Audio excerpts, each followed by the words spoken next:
देख्न सक्नुहुन्छ युरोपको सपना बोकेका तमाम युवाहरू अहिले रमणी एमबिसीको पछाडि देखिरहनु भएको छ र यो तमाम युवा आम नागरिकहरू एउटा हाम्रो मिठो भविष्यको सपना देखेर आफ्नो देश छोड्नको लागि यो ठाउँमा आज एमबिसी फेस गरिरहनु भएको छ र त्यो ठाउँमा म उभिएर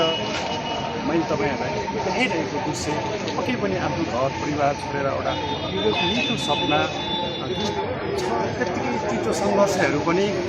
आम नागरिक र युवाहरूले भोग्दै आइरहेको दृश्यहरू तपाईँहरूलाई हामीले देखाइरहेका छौँ र यसरी लाखौँ युवाहरू दिनै यसरी आफ्नो देश छोडेर भूमिमा श्रम गर्दै गर्दा कति श्रम शोषणहरू पनि भइरहेका न्युजहरू आइरहेको सपना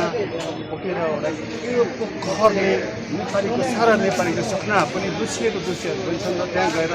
कयौँ मानिस नेपालीहरू पनि पत्र परेको दृश्यहरू पनि छन् देख्न सक्नुहुन्छ पछाडिको दृश्यहरू